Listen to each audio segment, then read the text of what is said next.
Everybody, we're going to move into Finance Committee and start our budget hearings over the general government. Give everybody a chance to grab their seats back.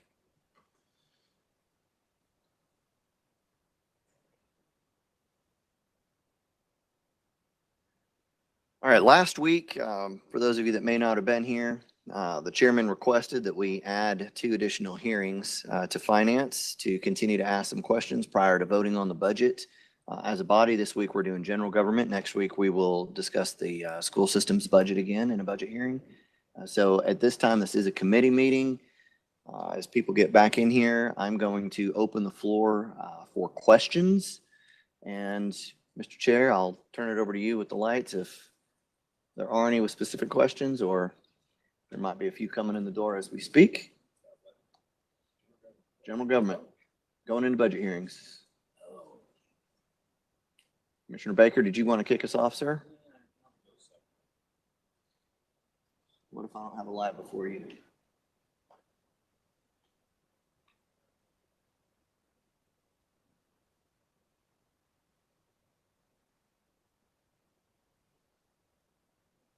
It's up to you, sir. Floor is yours. Okay, I've got a few questions here. Janie, in your budget, do you have what you need? You do? Okay. All right. Yeah, that's a great answer. Yeah. Okay, I want to talk about the commission budget. What is the new number? I understand it went down some. Do we have what the new number is? The number in the papers that you've seen right now, are you talking the entire budget Well, or? For a commission, I noticed where our request was not that much more, but it even was proposed to be even more than that, which I was wondering about. What is the proposed number for commission? For the travel expense? No, for everything, Okay. total. Everything. Let's see if I-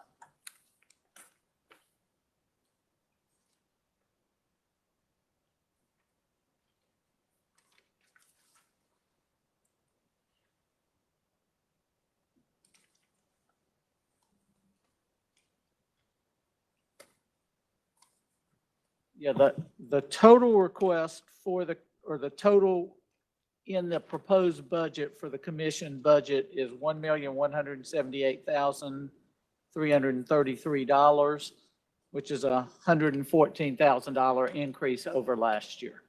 But I understand that number's changed. Well, yes, it is going to go down, or at least what the chair had mentioned to me yesterday was that would be reduced $27,500. All right, I meant to bring my calculator. I'm gonna have to use my phone, sorry. Okay. I can run that, obviously. I think.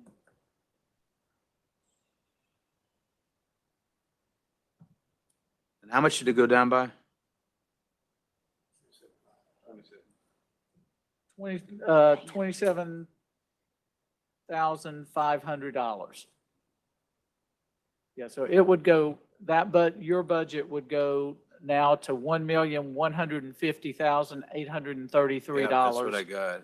Right, which is a $86,907 increase over the prior year. 6,392. Ellie, while Commissioner's figuring something out on his end, as it was proposed, what percentage increase was that? That's 8%. So we're down to Just 8? figured out. Yeah. Thank you. Down from 31 to 8. Okay. So, Chief Roddy, how many, I was looking at your budget, how many people are in your cost center?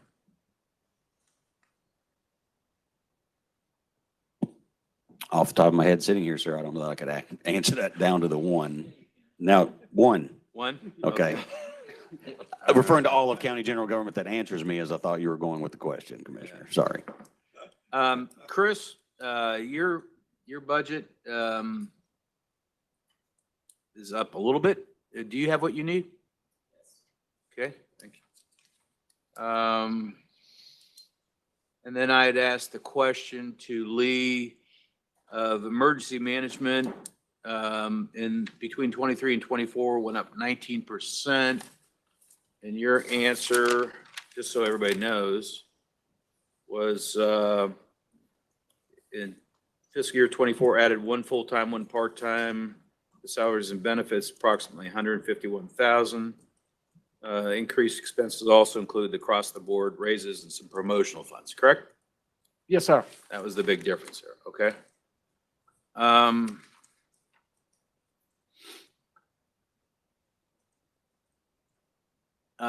Economic and community development.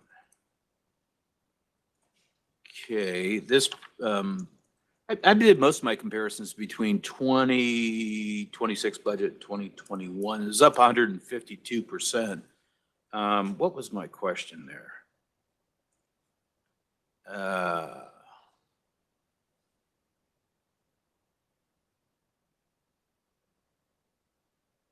Oh, did I ask you this question, Lee? What was professional consulting in there? Did I ask that question to you? Yes, yes, you did. It's your last question, number 8. Oh, yeah. Yeah, you said it was Datably. Datably? The account for consulting related to Datably. Yeah, do you have that? How much that was?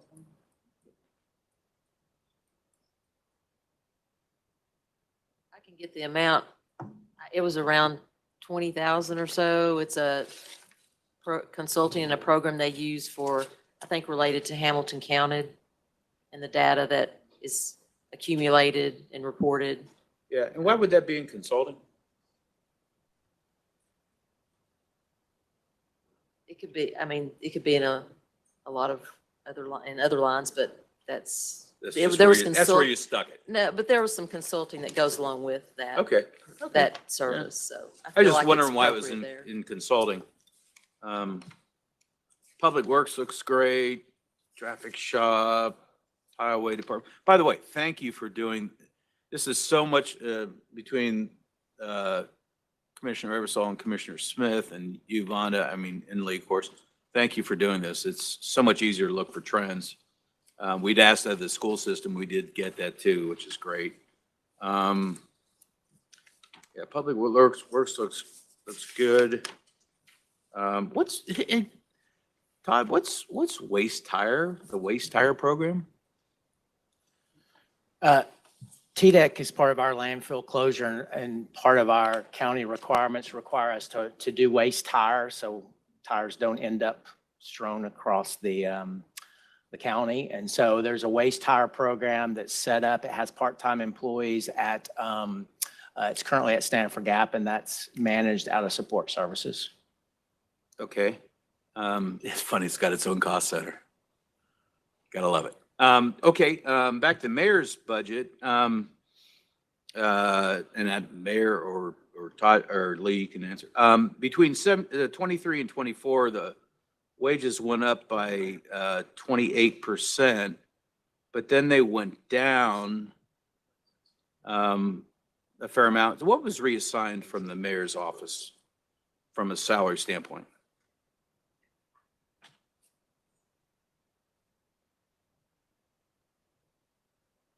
Hey, welcome back, by the way, Mr. Mayor.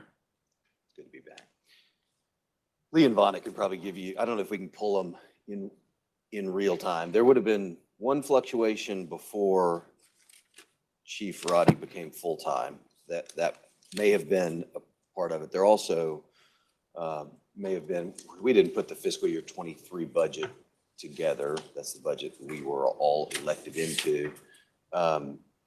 And so there have been some rearrangement of positions over the last couple of years between the mayor's budget center and the chief of staff budget center. We can get you an exact breakdown of how those positions,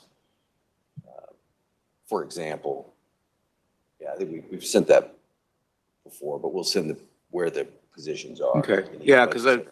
when I looked at chief of staff budget between 21 and 26, it went up 76%. So I don't, maybe we got reassigned there, so. Yeah, we'll send which positions have changed. There may have been a couple positions that changed Okay. more than once. But, it's just, the 9 of us that are in that. Right, right. Okay. So let's move over to the hotel motel fund.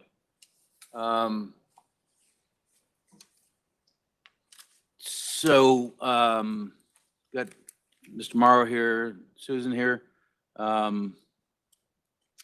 So I noticed that we've got, so 11.9 in revenues, 9.316 in going this tourism company, 500,000 for the sports and events corporation, 50,000 for the Medal of Honor convention, 50,000 for the Bessie Smith.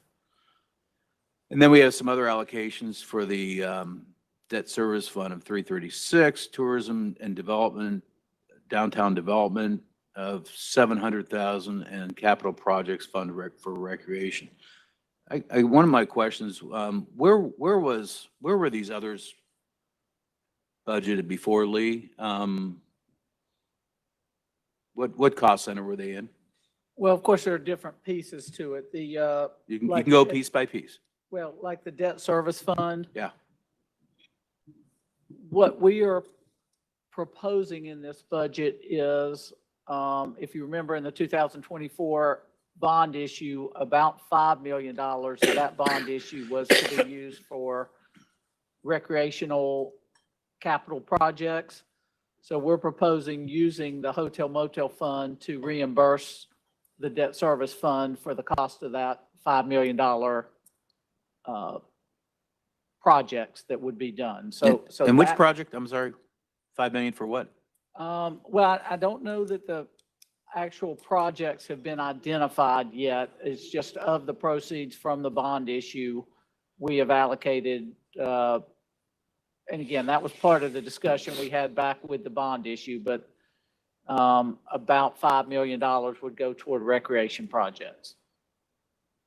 Okay, So- so the debt, so, That's the no, 300. that's the capital projects fund for recreation. That's the 709. No, that is actually the $336,000. Okay, that's the debt service, but you also have Yes. capital projects for recreation. Right, those are projects that if they were not going to be funded out of the hotel motel fund, they would be funded out of the general fund, mostly in capital projects or capital outlay. So that was a shift of, instead of using general fund revenues for those needed recreation projects, we would use hotel motel funds for it because that's a valid use of those funds. Okay, That's the $700. so that's instead of doing out of our capital fund. Yes, yes, sir. Okay, And that would be similar to the Tourism and Downtown Development Fund, although last year we allocated $825,000 from hotel motel funds to do that. So again, both of those, well, what is that? Tell me what is the tourism and downtown development? What exactly is that? I think Mayor wants to answer. I'll speak to that. Okay. Yeah. That was in last year's budget, also shown in this year's budget. I would describe that as being a flexible fund for the county to use opportunistically as we have. I'll give you a few examples. One, we have been approached, you would be very aware of this, we've been approached by the airport about partnering on Some advertising? a project, right, to increase flights in and out of Yeah. Chattanooga. Yeah. We have told them that in the event that they have, for example, we've had conversations about a couple specific deals that you're probably familiar with that they have on the line. If those came to fruition, we've committed that we would bring to this body a county incentive. It would come from those funds. Okay, that makes sense. Because that'd be directly tied to marketing. Sure. Yeah, similarly, we worked very closely with the city. We'll probably have clarity on this in the next few months. We worked very closely with the city and Jermaine Freeman, in specific on the recruitment of Mass General Store downtown. We don't know exactly what an incentive package may look like for them. I think there may be one. Yeah, I'd heard that we're offering an incentive package to a general store. Well, Mass General Stores is more than a typical general. Oh, I know. store. My So, son lives by it in Knoxville. yeah, I mean, you know, ooh. it sort of anchored the revitalization of Gay Street in Knoxville. So I Yeah. mean, that's an example. I mean, you know, if we end up bringing forward a proposal there, you know, we can debate the merits Yeah. of that at that time. But the thought was around downtown redevelopment, tourism. I mean, another example, I would say that fund, we have been asked by Finley Stadium Corporation to fund a part of a study on their site and the future of it. That's something that we'll likely bring to you all over the next few months. It would be funded from that fund.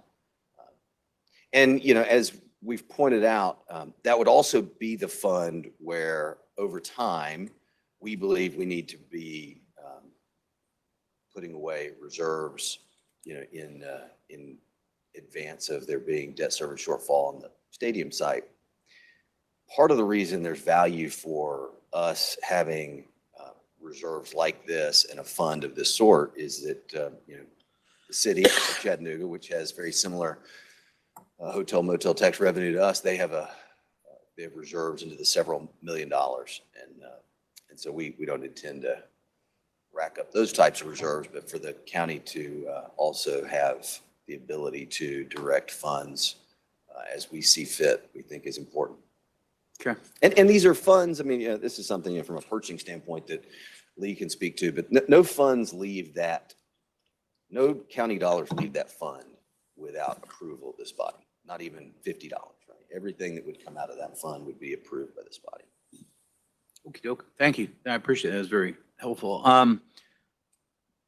Mr. Chair Smith, can I ask someone in the audience to come up? Mr. Morrow, can you come up, Mic is please? yours.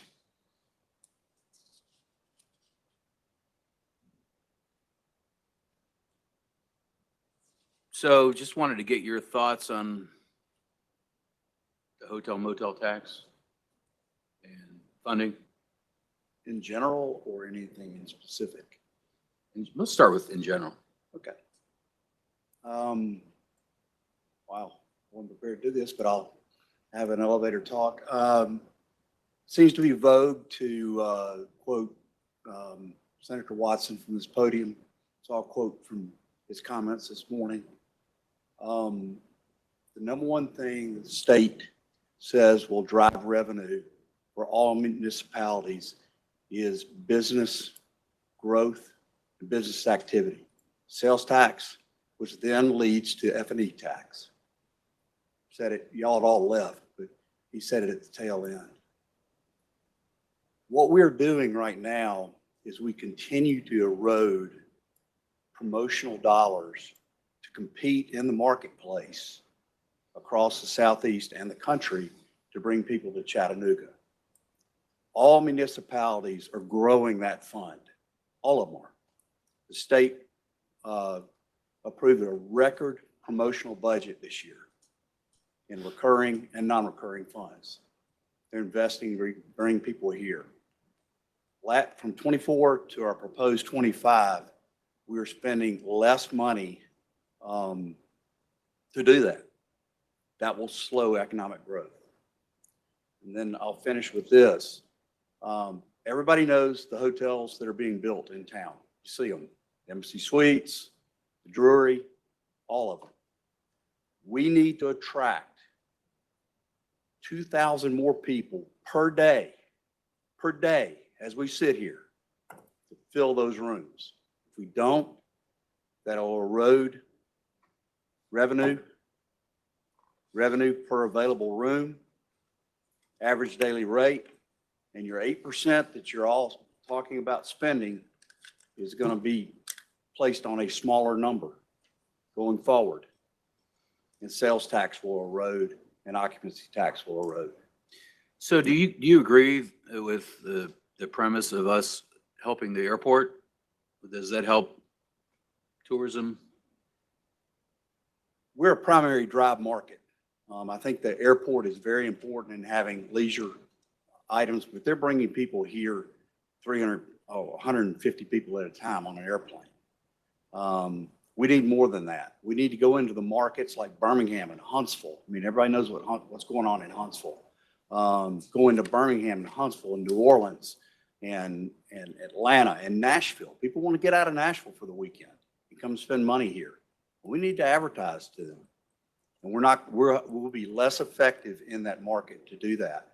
But I will point out that Chattanooga Tourism also matched the money that Mayor Wamp just mentioned. There were 4 people that gave to that fund: the city, the county, Chattanooga Tourism, and the Chamber of Commerce. All of that money came from the occupancy tax. According, what I just found out, I thought it was coming from your general fund, but it came from the occupancy tax. So they double dipped into that. So tell me how you market as it relates to working with the Chamber of Commerce, the Convention Center, and sports. How we work together. Yeah, I mean, like, for instance, the Chamber of Commerce brings people here to invest. The tourism company brings people here to leisure, engage in, Ruby Falls.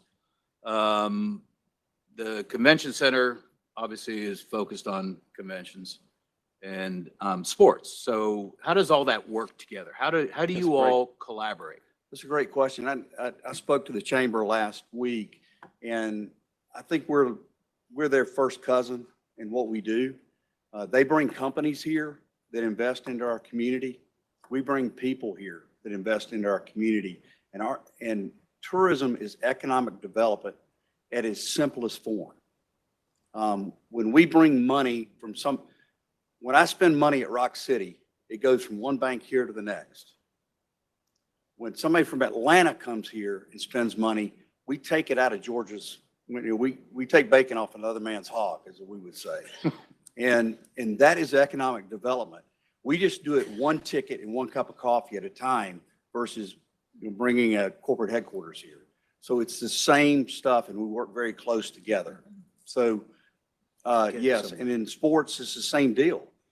Whether we're coming here to watch a music concert or play soccer, they're staying in hotels and they're spending money. Okay, so you were kind enough to get me, and not in the format I wanted, but you got me the I was a information. little busy yesterday. Yeah, you were cooking.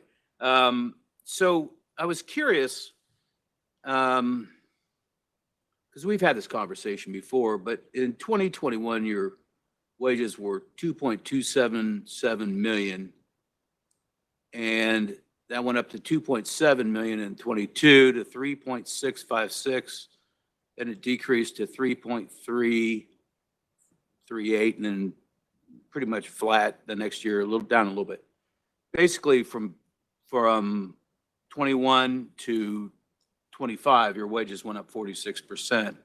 Your administrative overhead was 9% in 21, 8% in 22, 9% in 23, 12% in 24, and 11.6% this year. Your leisure advertising didn't change during that time, yet your budget went up $1.1 million in salaries.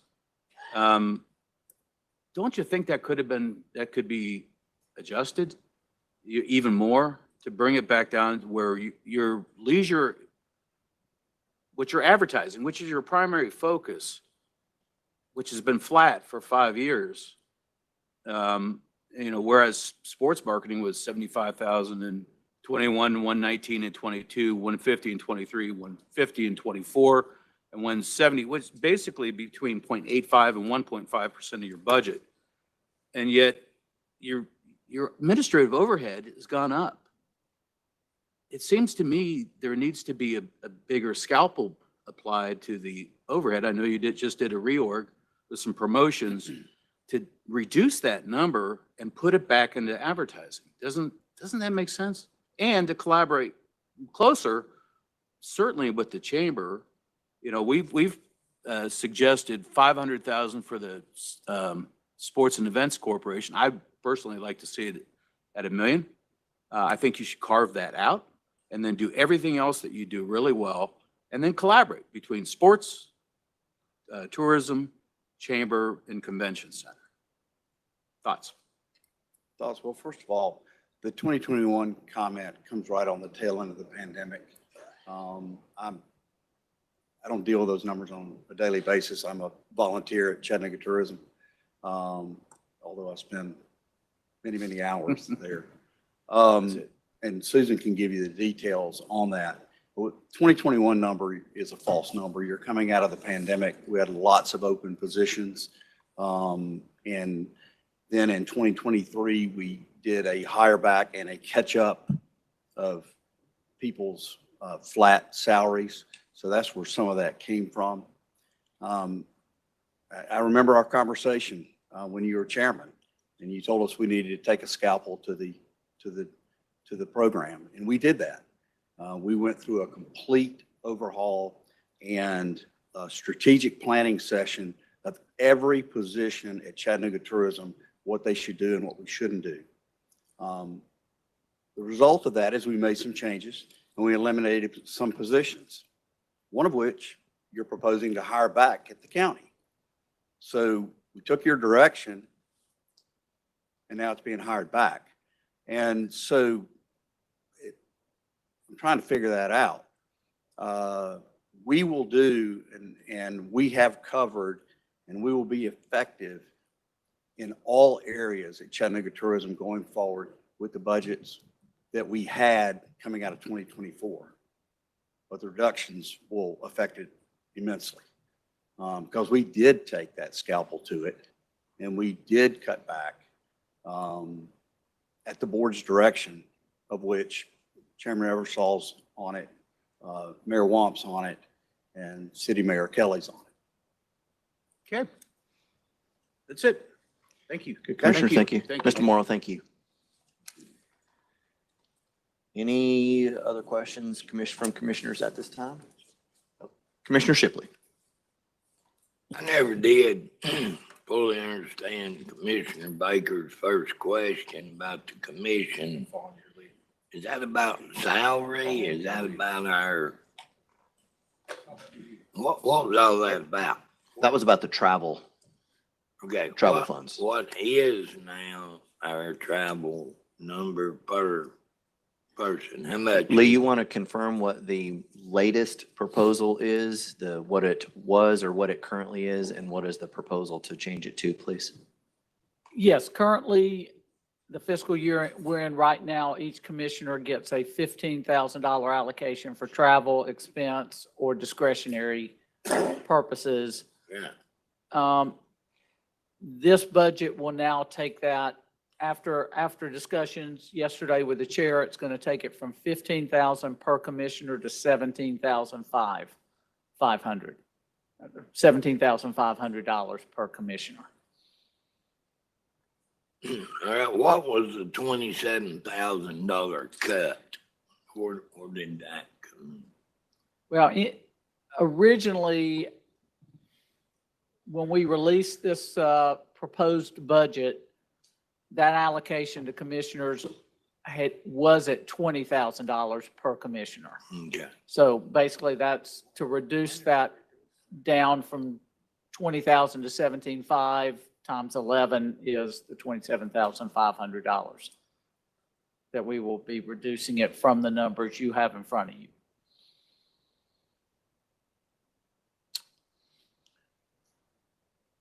All right, thanks. All right. Commissioner Graham, do you have something, sir? Yes, and thank you for asking that, Commissioner Shipley. That was one of my questions. But the other question I have, I think it's for the mayor. With the hotel motel tax, you know, that agreement that we have with the city is very, very old, right? And I don't disagree with Hugh Morrow. I think the more money we can put into advertising our community, the better. I totally agree with that. I mean, we're getting $1.2 billion return on our investment, I think, if I'm not mistaken. 1.7. Okay. So the number's changed since I saw last. But my question is, why are we carrying the load? Why is the county carrying the load for that? I feel like the revenue should stay with them, but I think it should be a shared revenue with us in the city. We don't get the sales tax revenue. You know, it does benefit our school system, but we don't get that. And I think that there's other things that the city and we partner with anyway. I think that negotiation, if it's not already happening, and if it is, where are we? Sure. Well, what you referred to as a deal with or an agreement with the city was, as best we understand it, more of an understanding going back to this body nearly 20 years ago agreeing to allocate all of the county's hotel motel tax revenue to then the Chattanooga Convention Visitors Bureau, which is now the Chattanooga Tourism Company. The revenue was a much more modest number than what it is today. And it seems to me over the last few years and the deliberations that began when Commissioner Baker was the chairman, countless conversations with people in the tourism industry, people in our community, that this doesn't make sense anymore. It should be a split, at least. To your point, the city of Chattanooga benefits primarily from tourism. We are happy to be partners in that. I think I'll echo the sentiment of most of this board in showing appreciation and confidence in the work of Chattanooga Tourism Company. I've often described it as the best branded entity that represents our community. I think they do a great job maintaining a very high-end brand. However, it does not make sense that the county would near exclusively fund tourism. We made that case to this board a couple budget cycles ago. And we believe that the city and county, we think it would be frankly quite generous of the county to split the tourism marketing bill with the city. We made that case a couple years ago.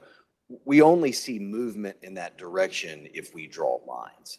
You know, if we make a move in a direction of wanting to use county hotel motel tax funds for other purposes, that then leaves a gap. That seems to be the only way that we're going to get significant action towards a partnership. That is how this works across the state. It is, as Barry White acknowledged to me a couple years ago when I first told him that we were going to be holding them at their previous level. He said that, you know, he understood when he came and, you know, took the job as a CEO here that it was a very unusual arrangement that the county funded exclusively tourism marketing. I want to make this real simple point to y'all because I understand why Chattanooga Tourism Company always has liked the status quo served them well. They get virtually the entire pie, and it had been a growing pie. And the work they do is important. I think we all believe the work, to your point, Commissioner Graham, should continue and it should be heavily funded, right? But there's a balance that I think this board has a responsibility in helping our office strike. The balance is that we are investing in our community so that it can be advertised as a wonderful place. But it can't be too heavy on the advertising side, and maybe that, you know, tourism experts could tell me that it can't be too heavy on the capital investment side without there being proper marketing. But where the county has been deficient over the last 10 to 20 years is in our ability to direct capital investments, whereas the city has had virtually their entire hotel motel tax revenue stream available at their own discretion for capital investments. I believe you all, particularly those of you with districts with heavy tourism and tourism assets, you'd have the opportunity to direct those funds along with your priorities and the priorities of your constituents.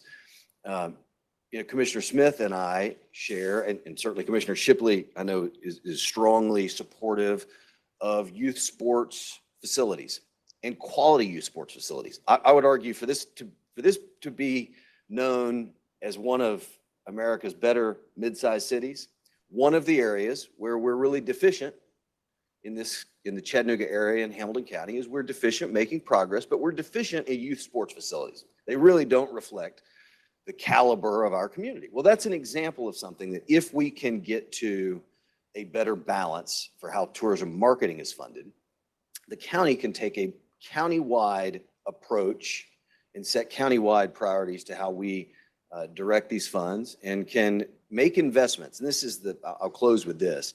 I think we're really doing this best. And the city's done a good job in directing their capital investments in this direction. If we are investing in our community, much like these investments being announced tomorrow at the riverfront, if we are making this a great place to live, it is an iconic part of the southeastern United States of America. It always has been. It's a place that's, you go back and look at the marketing efforts of this community 100 years ago, we were bragging about what a beautiful place it was where the Tennessee River winds alongside Lookout Mountain. Natural beauty, a lot of assets.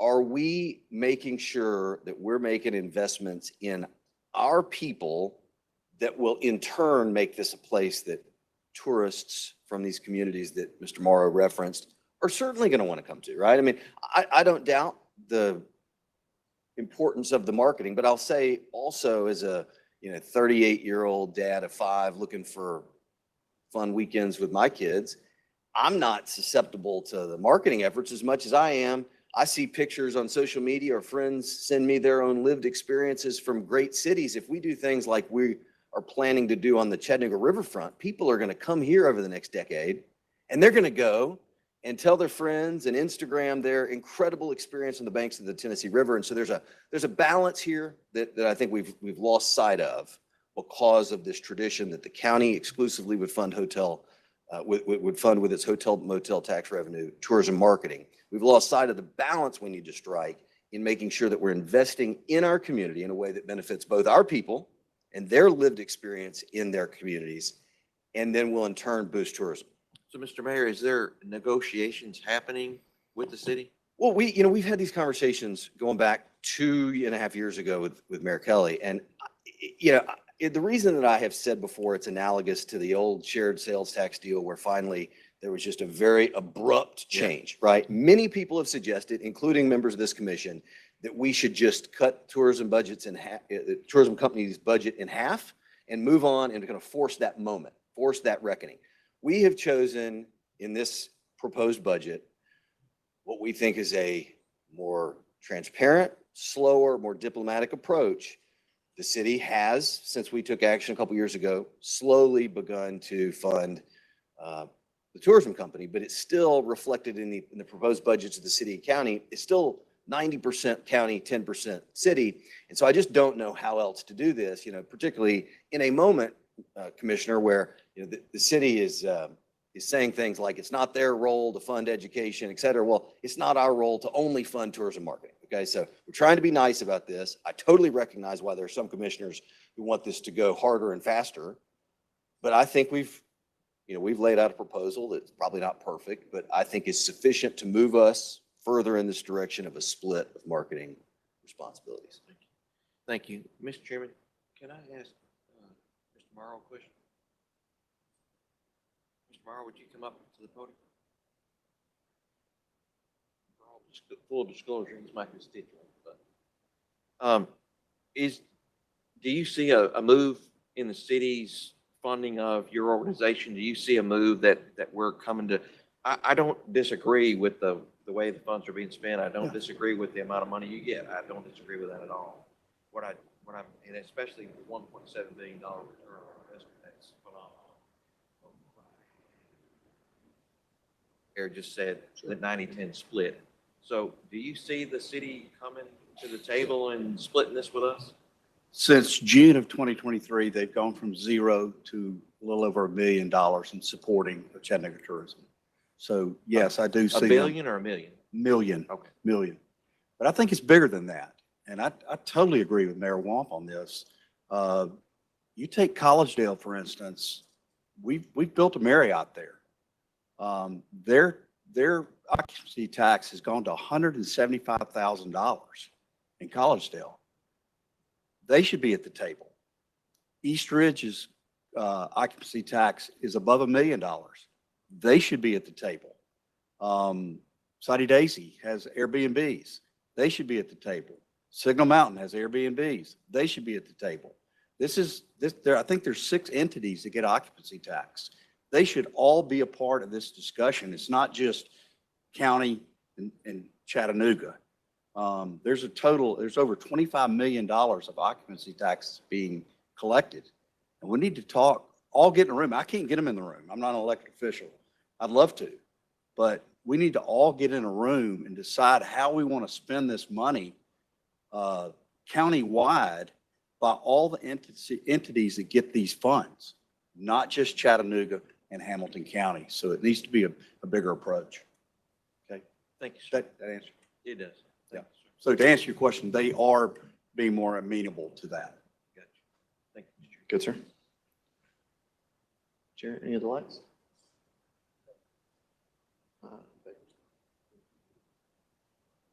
Commissioner Sharp. Thank you, Chairman. So I don't know, there's been a lot said, and I just want to kind of clear up a little bit my understanding, I think. So when the current arrangement, or I don't know, I guess it's changed a little bit over the last couple of years, but when the original arrangement that set up, the county would provide all of our hotel motel dollars to the now Chattanooga Tourism Company. When that was established, all of the city's portion went to cover debt service. Is that accurate for the riverfront? Right? So I would just clarify that I don't know that anybody knows that. I mean, Commissioner Smith may be able to speak to that. But we've never had real visibility, nor is it clear in the city's budget exactly where, to me, I've been trying to figure this out for 2 years. Yeah, I mean, that was my understanding. And granted, when that happened, I was brewing beer down on the riverfront, right? And running events. I didn't have my nose in county government. But I did host a couple of massive events on the riverfront that had been paid for with debt. And I know that we brought people in to Hamilton County and Chattanooga from every state in the union. Well, some should remain unnamed. Commissioner Baker and I worked together a bit during that period of time on those events. For those of you that might not be aware, some of the folks we worked with were more preferable than others. But I just, it's my understanding is there was clear intent with those dollars initially, and maybe we've skewed a little bit from that original mission. I just want to be careful though, because like that investment on a massive scale, I think that partnership worked really well together. And, as much as I like playgrounds and my kids like playgrounds and little things around the community, I don't know that really is appropriate to classify that as a tourism expenditure. I don't know who to ask this question to, but I think that there's pretty clear guidelines from the state as to what those expenditures are. I don't know where we find those. Lee, maybe you have that information. But if there are specific projects that we want to invest in that have, a long-term strategic goal, like a massive sports complex, like that sounds good, right? But so far, like I've seen us turf a field on a high school. I don't really see that as a tourism expenditure. I don't know if that's how we should be doing it. So like, if there is a more long-term grand scale project that is truly going to attract visitors to our area to spend dollars and support families through, staying at hotels and eating in restaurants, et cetera, then man, I'm in. But piecemeal little projects that, make us feel good in our communities. I don't know. And I'm not saying that's necessarily what we're doing, but if that's the direction that we're looking for more money to be able to do a project here and a project there, that's something I want to caution us against. As much as I like little projects in my community also, I don't know that tourism dollars is really the mechanism to do that with. One other thing, and I don't know, this is brand new to me as of this budget book. This $500,000 to be appropriated to the Sports and Event Corporation. Until I've seen this budget book, I'd never heard of the Sports and Event Corporation. To promote the welfare of the citizens and provide funds for ongoing programs and organizations. I assume that that's because there are currently ongoing programs at I'm a little confused. I've asked for a business plan for this organization. I've not seen one. I'm told there is one. I'd like to see that.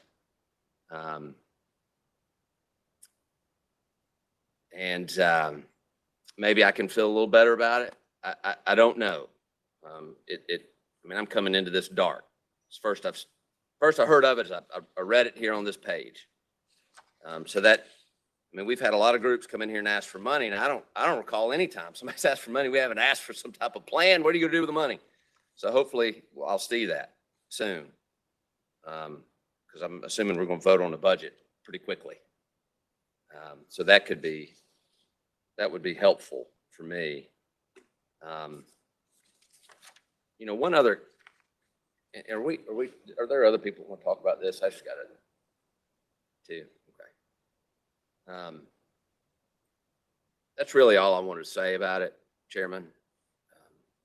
I've got some concerns.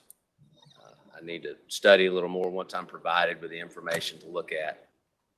So I look forward to receiving that. Thank you. All right. Thank you, Commissioner. If I can help with some of that, you let me know. Okay. Commissioner Baker. No, I wanted to commend Hugh for his idea of bringing everyone together. I think that's a good idea. We ought to convene that. I don't know whom, but we ought to bring all the entities together because I think that makes a ton of sense and it would, I think, help everyone. It was my point of how I believe we should have separate sports, everything else, all the other tourism together. They all collaborate with the chamber and with those communities so that we are using, I get the field question, but I know that they can be used for soccer tournaments and other things. So Hugh, I think that's a great idea. But I would like to ask the mayor, what would it take for us to take that 500,000 to the Sports and Events Committee and get it up to $1 million? Well, to Commissioner Sharp's point, we'll send you the information that we've got about that organization. And Commissioner Baker, I'm assuming you've got everything that we've got. Let me first speak to the proposed budget and the intent of the proposed budget with regard to this new organization. And feel free to interrupt because you're familiar with this organization and Tim Morgan, and I've had conversations with other commissioners as well about Tim's proposal to both Tim Morgan's proposal to both the city and county. Our vision for the fiscal year 2026 role of the Sports and Events Committee is that it would be additive to the work of Chattanooga Tourism Company, not that it would be problematic, but that they would bring additional horsepower. I'll say from the time that Chattanooga Tourism went through a leadership transition, I, like many of you, was inundated with people expressing their confidence in Tim Morgan, who I did not know particularly well. I've gotten to know better over the last couple months. I'd say particularly specifically among those who were advocating for his retention in our community and the importance of his work in promoting sports events here were many leaders at Finley Stadium. Several business leaders have committed a lot of their time to the financial health and well-being of that city county asset, and that organization specifically had reached out with concerns if Tim Morgan left the community as a result of the tourism company's reorganization. And so the scope of the $500,000 proposed allocation was to give Tim Morgan the ability to start a new organization, to develop relationships with commissioners, to develop relationship with our office, with the Parks Department, and to help guide us based on his expertise on future investments the county would make at a larger, more systemic level. And to Commissioner Sharp's point, I don't think our intent here over the next several years would be that the county's making small one-off investments, but that we could get to a more significant partnership on hotel, motel, tax funding of tourism marketing. If that's a better split, we're able to more systematically make robust investments that I think Tim Morgan is perfectly positioned based on his career to guide the county's investment and help us understand how we would be making investments wisely, particularly into youth sports, which we see as having huge economic development potential. Also good for our kids and students here. To your question, Commissioner Baker, how could we get them to $1 million? There's a lot of hotel motel tax revenue assigned to the Chattanooga Tourism Company. I mean, however, there's a lot of different right answers here, as Lee Browner would say, a lot of different ways to do this. I believe we have to take more of a forward position in terms of how we want to see this happen. They can be made whole at any given point in time, in my opinion, by reserves, millions of dollars of reserves that the city has. I think they should be advocating as or more strongly to the city than they are this body. As you all know, I'm close to the leadership of Knox County, and they've often got things to learn from us. We've often got things to learn from them.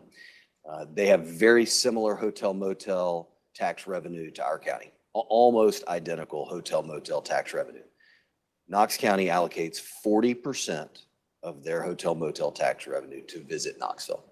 And the other roughly $8 million, $7.5 million, I believe, in this budget, the other 60% of Knox County's hotel motel tax revenue goes to a variety of different organizations, from East Tennessee History Museum to the Women's Basketball Hall of Fame, on and on. They're able to choose priorities in a way that I would argue the city of Chattanooga has been doing for a long time. So how can we get them to $1 million? That would be, I would say there'd be no problem in just changing the budget. As we had originally fulfilled the request, for example, of the commission on travel expenses. It seems that it's now the will of the commission that that number come down a little bit. I mean, we can make an adjustment over the next few days. My concern is one of the reasons, back to intent, one of the reasons that we set this number at $500,000 is so that we would not, at least my intent was not to create an unnecessary fight between this new organization. This got great board membership, by the way. I mean, a lot of great leaders in our community have agreed to serve on this board of Tim Morgan's new organization. Not to create a fight, but for them to be given a mandate by the county to be additive with an emphasis on sports opportunities, an emphasis on youth sports facilities and opportunities to create economic activity. I mean, Hamilton County, Chattanooga is perfectly positioned to be one of America's great youth sports towns. We are not, despite the fact that we are, there's downside to being at the convergence of three interstates. That's got to be one of the upsides, is that we'd be one of the most logical places in America to dominate in youth sports, and that'd be a good thing for both our kids and tourism. So that's how I'd suggest we do it. But we would need to be clear about what the scope is if we're going to fund them more than the $500,000 we've proposed, because the scope that I laid out was quite limited and meant to only be additive to the tourism company as we all get to know each other better and have time for these meetings, as have been discussed here, where we could all get around a table. And, that would be a table that I would imagine Tim Morgan, if this budget as proposed is approved, that he ought to be at. Okay, thank you. And I would admonish the tourism company to have good, constructive conversations with Tim, if you will. I definitely would like to see there not be confusion about who's doing what, but it's a seamless product that we're delivering. Thank you. Commissioner Beck, sir. Mr. Chairman, you know, I did hear the mayor say that it was the will of the commission to cut back on the proposal of the $5,000 to go onto our travel. There was a lot of conferences I had to miss because we didn't have enough money. You know, you're talking about cutting back on the county commissioners' travel to get the kind of training and exposure that we need to operate this county. But then all of these other dollars are floating around up here, and we're getting cut back from what we propose. I think that kind of goes against what makes sense, Mr. Chairman. So I recommend that we put that 5,000 back in there that we proposed, of the original proposal. Now, whatever reason that was cut back, I would caution you to take a second look at that reason and compare it with what we're talking about doing here now. So if I got the agreement of most of the commissioners up here, I think we should take another look at that. Thank you, Mr. Chairman. Thank you, sir. Chairman? Yeah, I've got a couple of things. First of all, I want to get some clarity around the travel, because back February, April, March, somewhere in that time frame, I did send to Lee and copied the mayor that last year the commission was supposed to get an increase based off of the prior chairman's request that it would be staged over X number of years. And last year, the commission didn't move that needle. And I think what we talked about, Lee, is making up both for this year. And after some deliberation and going through the budget, deliberation is a good word, but going through the budget.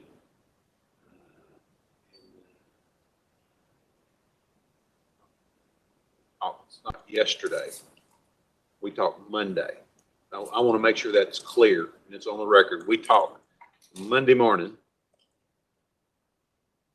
That is clear. I misspoke. You know, we spoke first thing Monday morning. And we said, you know what, if we're going to look at the school system's budget, we're going to look at general government budget, and we're going to look at it. So the record's clear. Monday morning, first thing, you just got back to work because you weren't there Friday, and I was going to call you. I didn't want to bother Bond. I'd already sent her a pretty lengthy email. But Monday morning made the decision to go ahead and let's just move forward. But the commission's travel is going up, and discretionary is going up to 17.5 is the recommendation, not 15. So it's going to go up 17.5. And what we'd originally asked for was the 20. So I think the purpose of this is give and take during the budget season, and I'm fixing to talk to the mayor about some give and take opportunities as well, because I think that's the way. I think that's what a hearing's for. I just want to get the record straight because I think, so I'm clear. Monday morning, is that correct? That is correct. Yeah, we made the decision to go ahead and do that. So I do have some questions, and of course, Vonda, thank you for taking my email. Was it Friday? So on Friday, thank you for taking the email. I know you even sent one back that I had was incorrect on, so thank you for saying hey, and so I do appreciate that. When you look at capital outlay in Hamilton County government, it says fleet management's going up $1.67 million. Is that purchasing new vehicles, or what is that for? It's 51% increase. We have a need to replace vehicles. One of the, and again, that is correct on the amount of going up 1.67 million, but we've got grant funding that's going to cover the vast majority of that, well, I think it's about 1.3 million to cover that 1.67 million increase, and that's for 30 electric vehicles that we have a grant outstanding where basically the federal government will pay 80% of the cost of that vehicle. So this would allow us to pick up 30 electric vehicles and eliminate leases that we currently have on 30 vehicles. So that is expected to be a relatively significant cost savings going forward. We also have 9 new leases built into this that again are to replace other leased vehicles. So it would be a little bit extra. We'll be picking up 9 new cars, but reducing lease expenses because those will be Why are we down. doing leases? Why are we, not leases, but why are we doing electric vehicles? Is it because the government's going to pay 80%? Yes, sir, entirely. Let me ask the question on the fleet management, because I've been given information that we do have some leased vehicles that have very low mileage, very, very low mileage. I'm talking about 20,000 miles or less, and they're less than 5 years old. And we're turning them in, and we've got some departments that have vehicles that are on the road that have 150 and 200,000 miles. Is this project to replace them, or are we taking the low mileage, longer lease and replacing them? Have we looked at that? Have we done an evaluation of each vehicle? Number one, who are they assigned to? What are they using the vehicle for? Is it nice or necessary? Are they doing it just to drive to work back and forth? Because to me,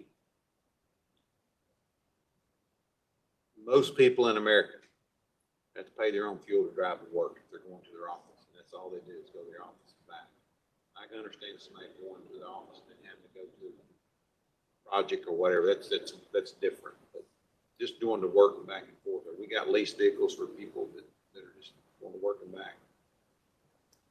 We, as part of the efficiency committee and at the mayor's request and just working with vehicles, we've started and are continuing to look at all of those issues. And we've actually pulled, had some cars turn back in, if you will. I mean, but before we let go of the lease, we're looking at, is there an older one that's being driven a lot, say at highway, building inspection? Can we replace one of those with one that's being sent back because it's not used very often? So we, fleet management, Gerald's team has pulled the information, the mileage information with each one, and to see how it's being used, how often, who has it, why they have it. And we're also going to work with highway, with some of their people who actually work on the vehicles that we have some that we own, and, just so that they can have their input on which ones are, they have valuable input on which ones are being worked on and things of that nature. So yes, sir, we are looking at all of those things. And good. And That's great, because for me, I'm a firm believer, just because you have a title doesn't mean you get a vehicle. And just, you got to make sure if the county's going to pay the bill for it, then there's got to be some county need for you going to different places. So thank you for looking into that. Chair, Yes, will we get that report before we vote? I'd sure, if we can get the lease vehicle report, who they're assigned to and so forth, maybe the mileage is on the vehicle. Can we get something like that? yes, I mean, we're in the middle, and it's going to go over into next fiscal year, this study. But, we have reports on the cars that are out there. Just know, I would ask you to keep in mind that we're kind of in the middle of assessing these things. Can we get just an update of who's got a vehicle? Yes. Okay. All right, thank you. And while we at it, Chair, can we have them work on that before budget season start? Yes. Thank you. There's a listing in capital outlay about Enterprise South Nature Park that's almost $500,000. And it's up pretty substantial for last year. Is there something specifically going on with Enterprise South Nature Park? $435,000. It's up 460%. Yes, and again, the percents are probably not as relevant when you're looking at capital outlay because, again, those are one-time big items. What's the big item? Excuse me, right, it'd be more relevant that it's going up 435,000 or whichever it is. But yes, we've got some, there are always needs out there at all of our parks. The Enterprise South has, Matt Foles is not here. Possibly Todd could talk more on the specific items, but the improvements we're looking at, I think the restrooms at parking lot 3 need to be upgraded. There are some road repairs that need to be done. And then one other item to keep in mind is this is the actual increase for the cost of that project, but with Enterprise South Nature Park and with the River Park, those are 50-50 shared split with the city. So whereas that project went up 435,000 of that, 217,000 of that will be covered. There's corresponding revenues from the city of Chattanooga that would cover their portion of it. All right. The River Park infrastructure, 200,000. Same thing. Again, there's some needs. I believe this one is for bridge repair, and I think that's just part of the amount that's needed. There's going to be some other costs that will be coming from other sources, but again, 50% of that cost will be covered from the city of Chattanooga. But it's basically to update and maintain the river park. Okay. This is going to be one close to you. The CFOs, when you look at your overall, you had an adjustment from the request that actually went up. Yeah, and you will see that on the vast majority of departments, because basically when we get requests from departments, they are requests at the current costs of salaries. So ours went up for two main or went up higher than what we even had requested, because the 1% salary increase, the $750 bonus that is part of the salary upgrades, that was not in anyone's request. And also, the request that departments give is that basically the health insurance premiums and all benefits are at the current costs. What we ended up looking at is our health insurance fund is going to need extra funding. And so we've increased health insurance by 10.7%. So both of those two pieces you'll see on, basically you'll see it in the CFO budget, but you'll see it in every budget. There's an increase even over what we did cut a whole lot of their requests, but for those that didn't have a cut, they actually will get increases because they've got to cover the cost of the salary increases and the cost of the health insurance. Except for the commission, theirs is going to be down for the request. Actually, let's see, the commission. We just talked about it. Well, the Board of Commissioners will get, they are having that, but their budget actually will get $8,825 in increased salaries for raises, I guess, and an adjustment of $26,880 for increased health insurance costs. So just looking at those two line items. If you look at the request and, okay. Yeah, the salary increase is just for the staff because we don't get a salary increase. unless the Well- mayor gets one. The mayor votes himself to get one or submits one to get one, then we get one. Well, you will be eligible and be able to enjoy your 1% increase that you will be getting with this. I tell you, thank you and Vonda for answering a lot of questions. Property management, we're adding 2 people. Why are we adding 2 people to property management?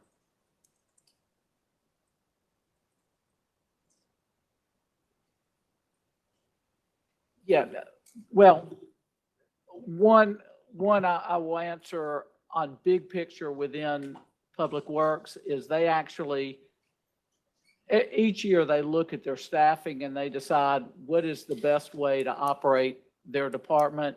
They felt, basically, they have reclassed or moved certain employees from one department to another. So I will tell you, overall, Public Works number of employees decreased from the number of overall number of employees they had last year. And I guess I'll defer to Todd to talk about why 2 new people came into property management as opposed to just keeping in mind that those 2 new bodies were transfers from other departments. Shell game. Community parks is listed on here as a $324,000.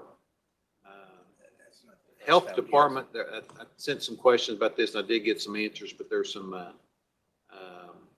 health prevention and wellness up $103,000 or 48%. Case management services up $230,000. That's up almost 99%. Are those true numbers as far as, are those, it seems awful high for health services.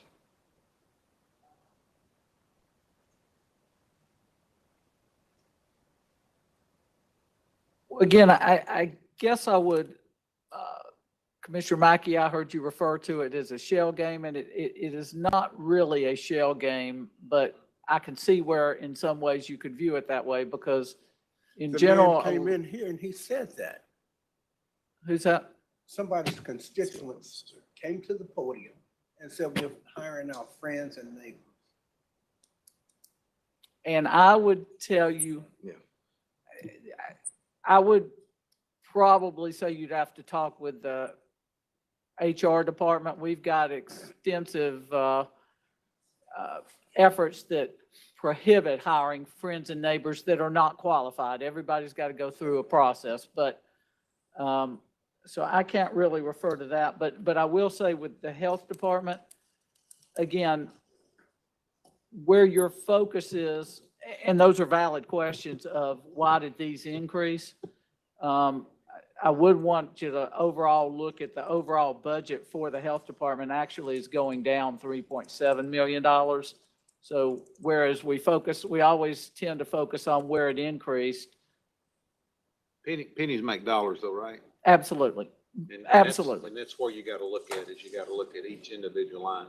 Where I come from, if you looked at the bottom and the top and you felt good and you walked away, then you're leaving low hanging fruit. Sure. So, Yes, I understand that also, but again, probably the folks at the health department, they have explained to us why they were moving one position, transferring one position to another one.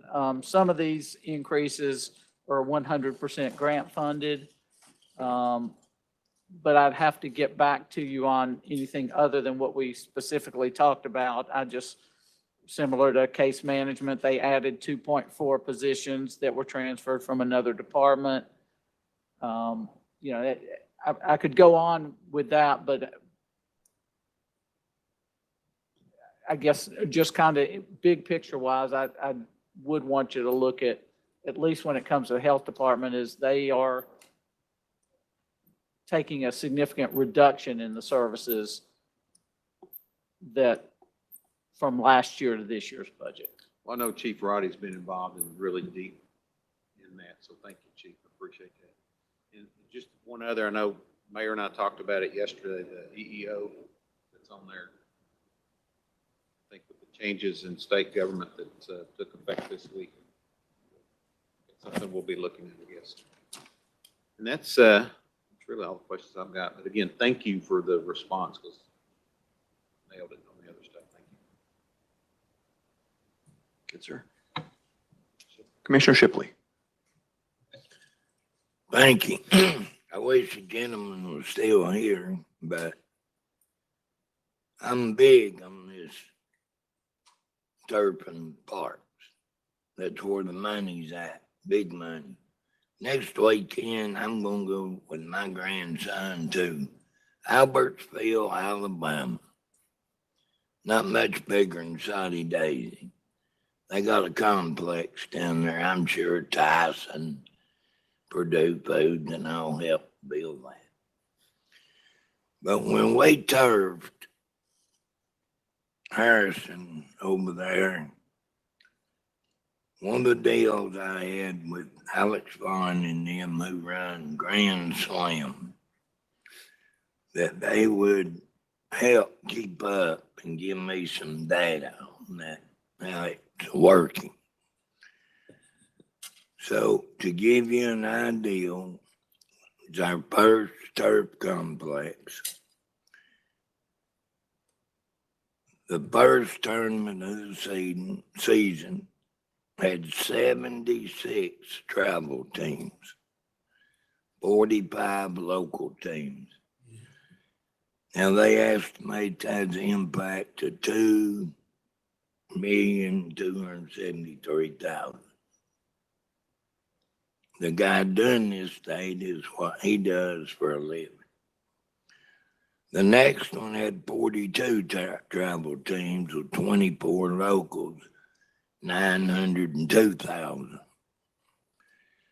Give Back tournament had 45 travel teams, 29 locals at 746,000. State tournament brought in 44 travel, 27 locals at 999,000.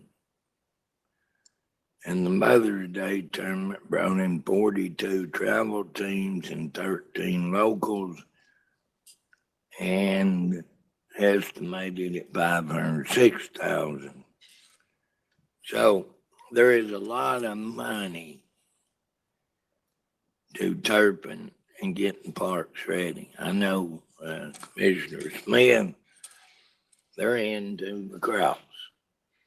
Now, we don't really have a huge area to just turf one out, bunch of fields, but we have Reggie's White Stadium, we have Penley. We could do the old Riverside Stadium and have 3 turf fields in 10 minutes. That's a start to start bringing soccer, lacrosse tournaments here. I never get in front of the mayor, but it's one time hold as much money as you can from Chattanooga. Thank you. Thank you, Commissioner. Definitely touching on a near and dear spot to me. I believe that field you're going down to see is a 130-acre sports complex, if I remember correctly. We've played there. I've also seen a 400-acre complex. Cities are not building these because they are not massive revenue generators. They are that. Commissioner Sharp, sir. Yeah, thank you, Chairman. Those big facilities, that's 141 contiguous acres. Is that right? Yes, you don't have to drive across town, sit in traffic, do all that to go to field to field. It's all right there. So that's the kind of thing I was talking about earlier. That makes sense. That makes sense. But piecemeal, I don't know. I'm not convinced. If somebody else does it well that way and is able to recruit big tournaments, I'd love to see it. I'd love to see it. I mean, I'm open to changing my mind, as always, once provided with evidence that suggests that I'm wrong. And I'm happy to be wrong. You know, it's funny. One of the, and this is off topic a little bit. I'm sorry. I know I drag us down rabbit holes, but I'll just be real quick about it. A lot of people, argue, don't want to be wrong about things. Being wrong is great. Being wrong is great because once you figure out you're wrong, then you know what's right. you know, and you're that's willing to that's a admit it. great day, right? Or at least we hope so anyway. So closer to the truth, maybe. Anyways, I did have a couple questions, and I'm just flipping through this budget that I didn't address. I wasn't sure what order we were going to do this in or anything. So now I've Go right ahead. misplaced my first one. Where did it go? Oh, it's right off the front here. General fund changes in presentation for FY26 proposed budget. It says here that supported agencies division will be eliminated and all supported agencies funded through the general fund. What does that mean exactly? Basically, if you look at past budgets, we had a division entitled Supported Agencies Division. And we basically, for contributions that we made to supported agencies, the vast majority of them were included within that division, which was just a general division to accumulate all of those supported agencies. What we tried to do with this budget, because we thought it made more sense, and some of the commissioners had mentioned that to us, was instead of those supported agencies being reported separately, we put them into the categories where they fit in the county functions, as in if it were a public safety, if the supported agency was related to public safety, such as the Humane Society, instead of, we would move it under public safety. And you can kind of see Health and Social Services, we moved several of these, Family Justice Center, United Way, La Paz Partnership, you know, all those, instead of being reported separately in a supported agencies division, we chose to move them into the function of government that they actually support. And that will also help us with analyzing their performance going forward, because the division administrators will now also be responsible for looking at that that supported agency. Did it meet the needs the county wanted to do? Do we want to give them funding again going forward? So that's all that is it's just a reclass of the budget. That's interesting to me. I don't know that I support that idea. I could. I've not heard the arguments. You know, one thing that I believe I've heard this body discussed multiple times is how dollars can be moved within divisions, but not from one division to another without commission approval. Is that accurate? Is that how we have this set up? What is that, a law, or what's the deal with that? We have a budget policy, that the county's budget policy, that's what authorizes how we do that. Okay, so by putting these supported agencies out of this supported agency division and into other separate divisions, I don't know, that gives me pause. Well, I would tell you in virtually all cases with supported agencies, they get funded the amount that's given. So it really, I do understand your concern, but it really doesn't give divisions any more flexibility, because 100% of the amount that you appropriate to a supported agency is the amount that supported agency gets. Unless it's moved within the division. Well, a supported agency, those also have to be advertised in the paper. So we would have to publicly disclose if the commission, allocated $100,000, for instance, to United Way, but we chose not to give them $100,000. That would come back to you guys, if that makes sense. I'll So- speak briefly to the part of the intent here.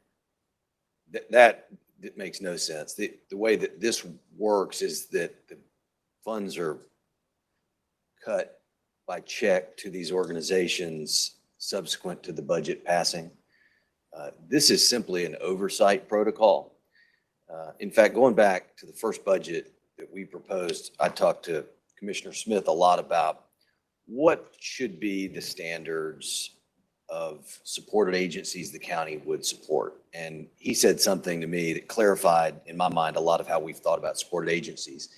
And that is, are they doing something related? And this is not a direct quote of Commissioner Smith, but it is something along the lines of, are they doing work associated with county government, an extension of county government, or are they providing a service that we should, but they're doing it better? And in that spirit, we have tried to guide allocations to supported agencies. But then there's the question of how are we overseeing it after a check is cut? Whether that's the Humane Society at a very large level, or the RPA at a large level, or a smaller allocation like the Family Justice Center. Well, our thought is, like, if those are all just in the supported agency division, as Lee described, then it's just generally up to y'all or me, but it's not particularly clear who is checking in during the fiscal year, who is in effect their accountability partner, that organization's accountability partner within county government. Our thought was, let's let administrators who all sit here on a weekly basis, who you all know, who the public knows, let's let them be helpful in that accountability process, because I think we all would like to see the services that we expect those organizations to deliver be delivered, but it's a lot of different organizations. And so that's our thought, is that, for example, the administrator of the health department would be a qualified person to stay in touch with some of the social service providers that the county has chosen to support. Todd Lehman would be the proper person, given the departments under his management, to oversee ones that we hit. Now, whether one or two of these were misplaced or could be, there's certainly some room for argument about where a few of these organizations would fit. We trusted Lee and Vonda to guide where we might put them, but they were sort of in a non-report part of the budget. And our thought was that it brings better accountability to this body and our office if they were put into a division related to the services they provide. But they'll still get the money the same way they've always got the money. And I am sure that if they didn't, you guys would be the first ones to hear about it.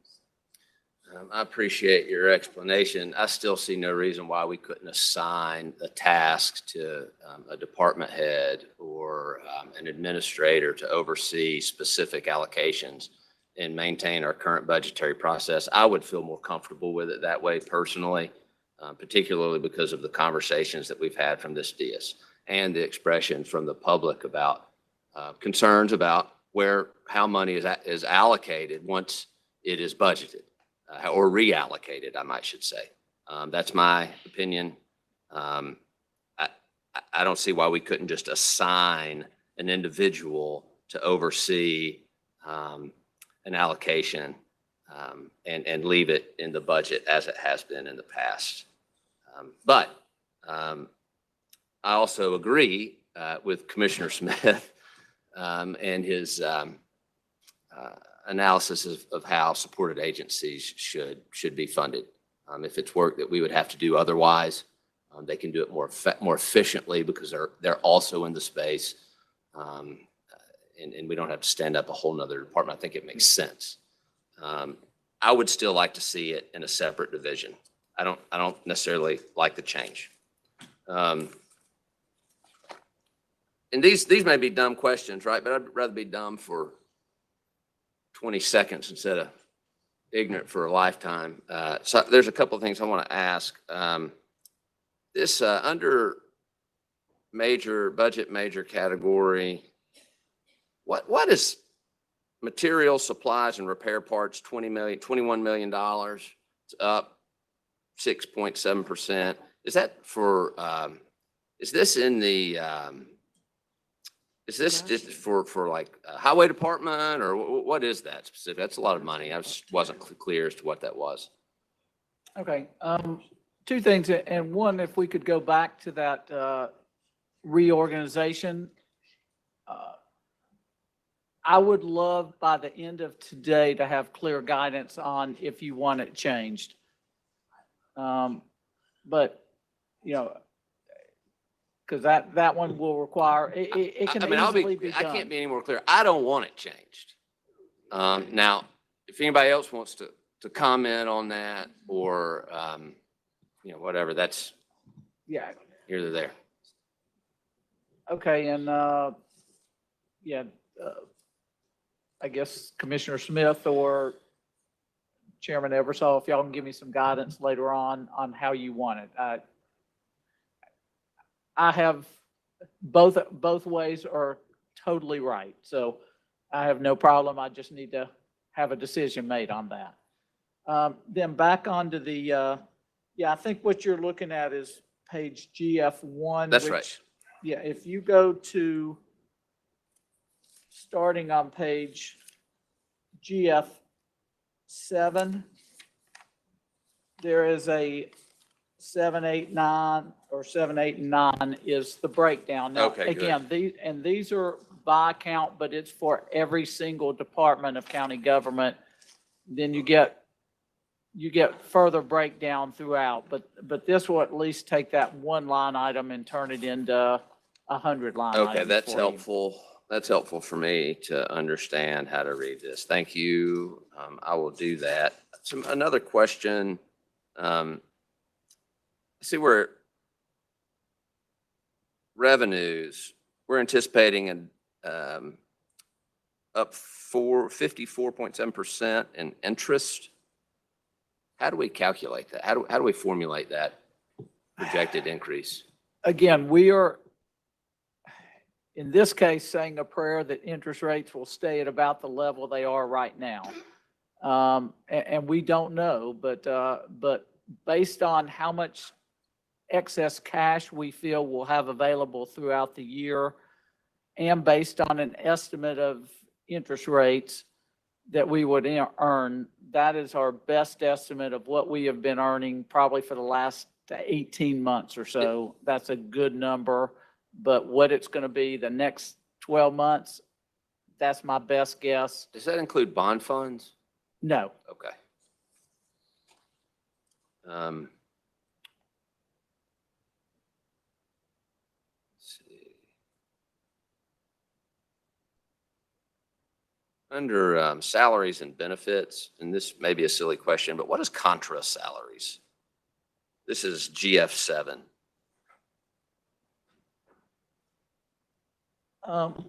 I think we've talked about this a few times with certain of the constitutional officers. I think it's the clerk and master, trustee, county clerk, and register, I believe, are the four that are still, I could be wrong, but the gist of it is those offices pay their salaries out of their fees that they Got it. generate in the office. So we want to account for those salaries, budget for those salaries, and then we basically show it the contra account so that we know that's not getting paid for out of basically the property tax revenues. It's getting paid for from the clerk's offices. Now that I remember that now, Lee. I thank you. And I'm trying to flip through these. Some of these questions have already been asked. So, GF11, rent of office machines, furniture, equipment, rent of equipment, machineries. That's up a little bit. Is that like copy machines? And what is that what that is?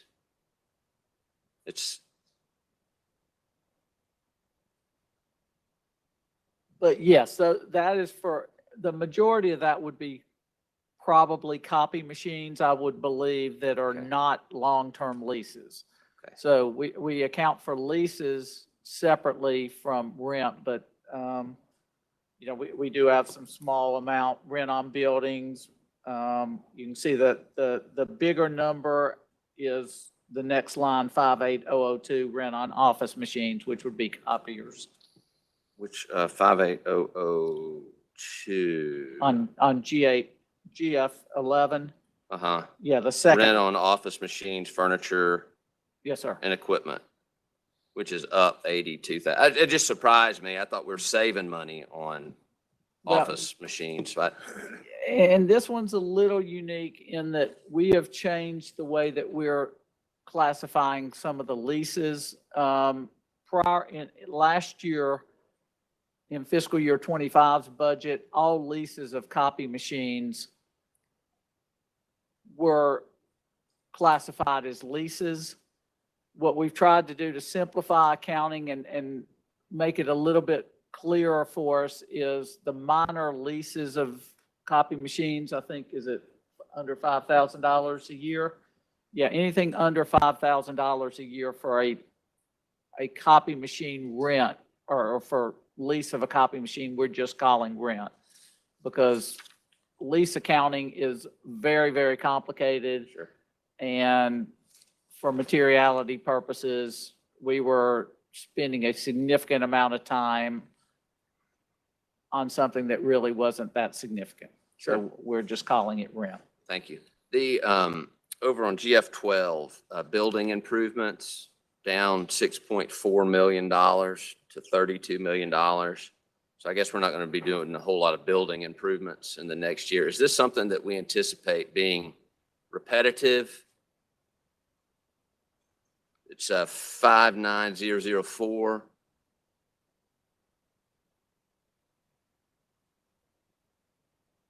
Yeah, that's part of capital outlay and a cut, but I think a lot of that number was $4 million, I think, was for a federal grant for health department that we're not going to be getting now. So anyway, that's why that one decreased significantly. So then it's like 2.2 million or 2.4 million then would be reoccurring local dollars? Without looking specifically, that would be a pretty good estimate of what we had last year. But I would need to get back with you on that one. Right. You know, I mean, I know it's easy to cut, repairs, upgrades, whatever out of budgets. Our school system's been doing it for decades, which is why we're so far behind from a deferred maintenance point of view in our schools. I just wanted to voice a word of caution. We see how that has affected us long-term. And if that's something we were going to do consistently, I don't know, that is a little concerning to me. Let's see. General fund revenue. And I'm looking now at GF 16, but there may be some other examples on here. This is mainly just juvenile court.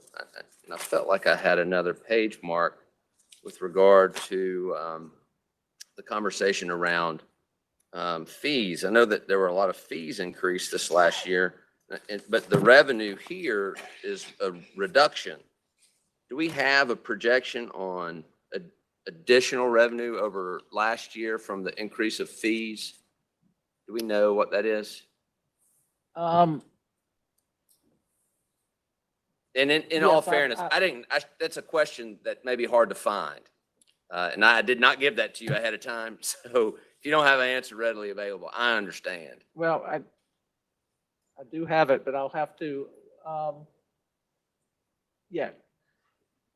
I will find that, but it was approximately, well, yeah, litigation tax. Yeah, it was about $2 million, somewhere in the $2 million range, but I'll get you a more exact number in just a second while Vonda's looking it up. But we did pick up additional revenue for litigation taxes, primarily. Okay. 6.2.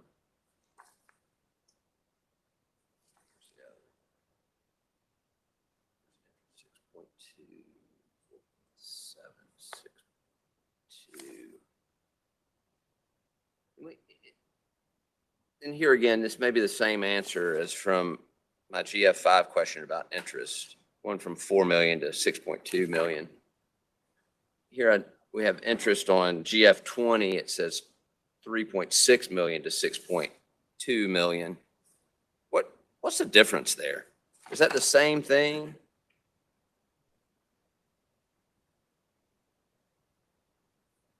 2.6 million up. Yeah. Keeping in mind, the first few pages that you went through, Yeah, which was basically revenues and expenses by account. right. Now we're going into revenues and expenses by department.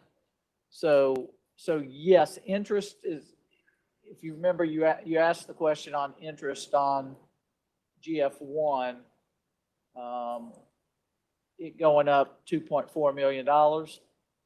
This is basically a piece of that where there's interest in several different places within here in different departments. But if you're looking for just interest, I'd probably direct you to GF1 and it would show you county-wide or general total. fund-wide in total.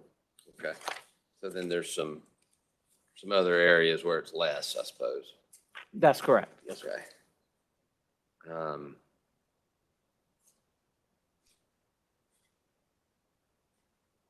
That's been asked.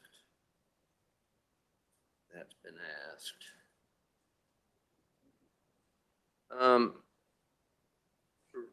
Risk management here in GF 36 is up substantially.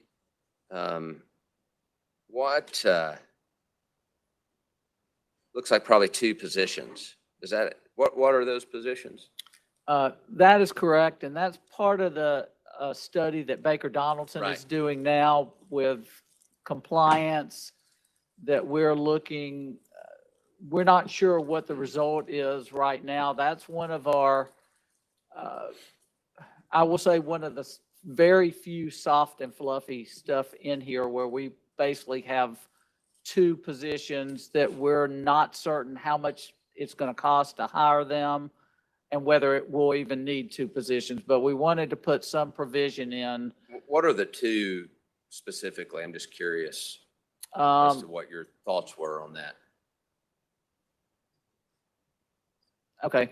And again, these are very rough because we don't have Baker Donaldson's report back of what they have, but this was basically for a privacy officer and for a security officer but again, keeping in mind, that's really rough because we haven't advertised for that position. We haven't been formally told that's exactly what we need. So this is just one of the areas where and probably the only area I can think of where we just put an amount in for a need that we think we're going to be having, but hasn't officially been requested yet. I would assume it'd be more than that probably, but okay. I just wanted to know the positions you were thinking of. And that's in addition to what's already there, which is what risk manager, and is it a deputy risk manager or something like that? Is that? I think. It is in addition to what's already there. Okay. Correct. All right.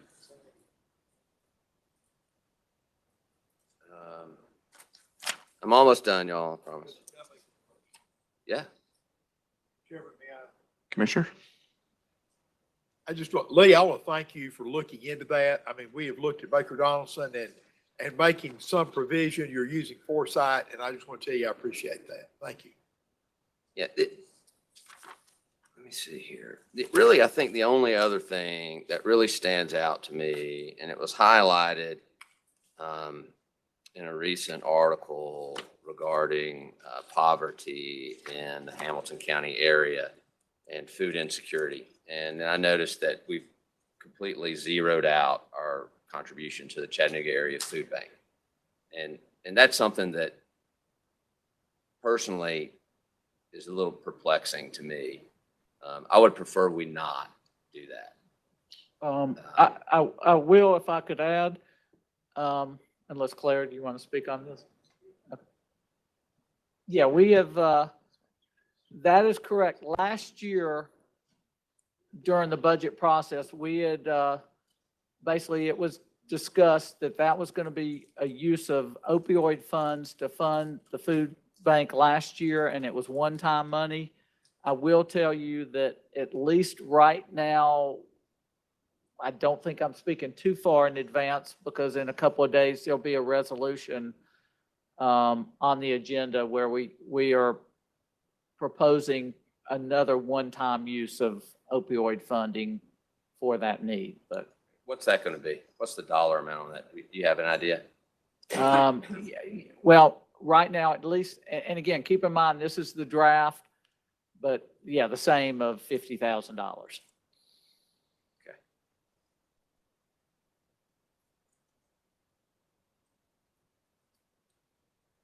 All right. Unless I missed something, I think that sums it up. I would mention, there's been a lot of conversation about, how to better address fire protection in unincorporated Hamilton County. Seems that is something that is a hot topic in unincorporated Hamilton County. And I can see why. No pun intended there. I just realized what I said. But right now, I believe I've got it, just my offhand math here is about a little over $2.7 million. I believe that's just coming out of basically general fund. Is that accurate for volunteer fire departments?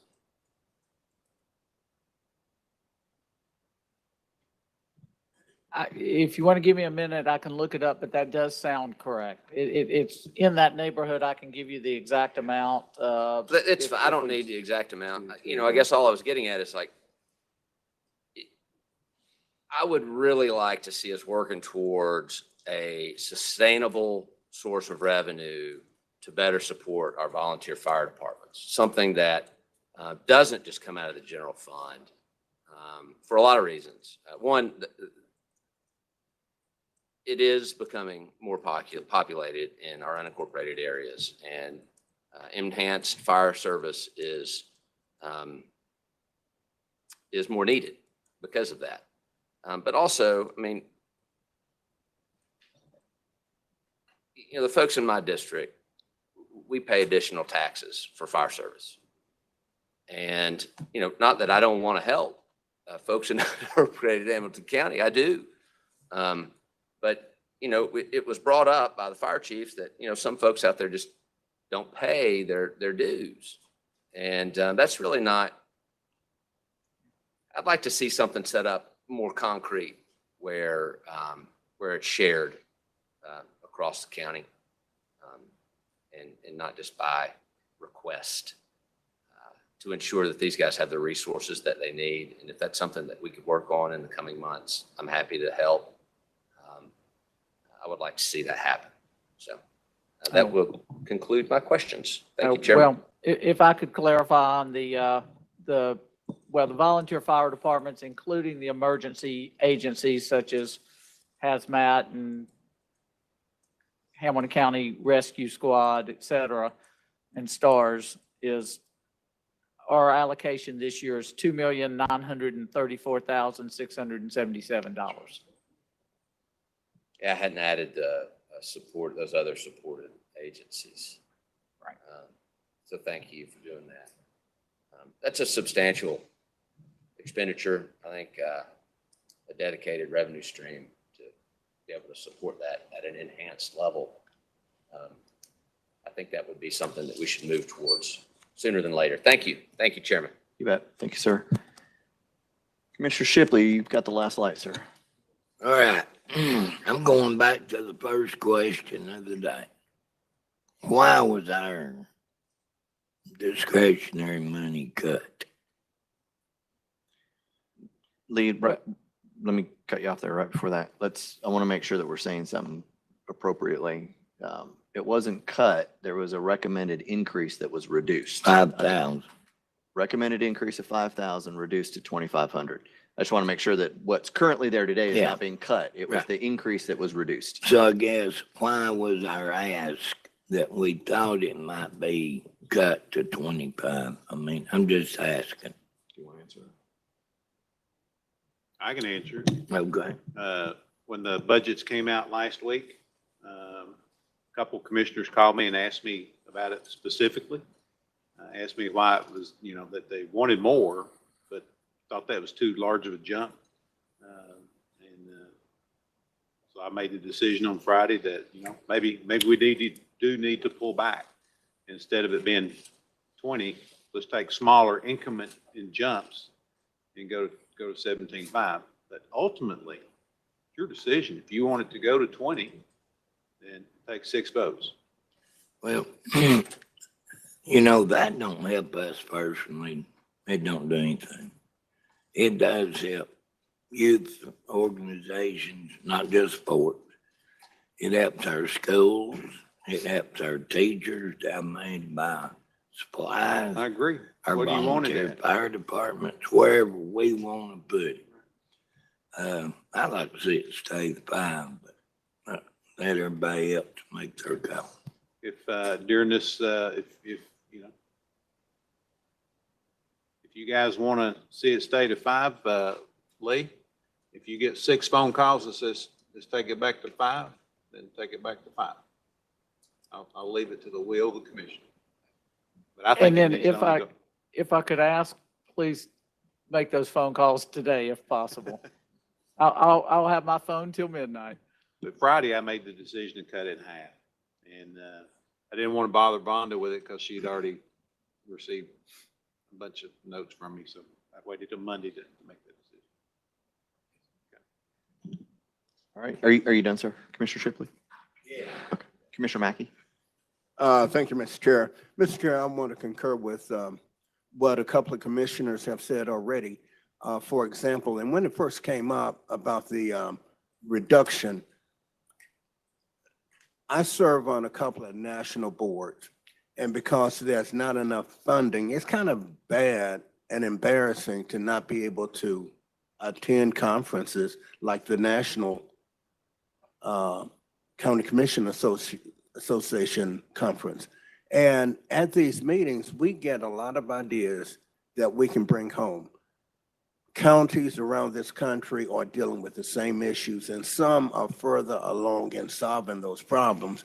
And if you can get ideas of how to resolve those problems from others, it simply moves the ball down the field. So Lee very much can expect a telephone call from me and others.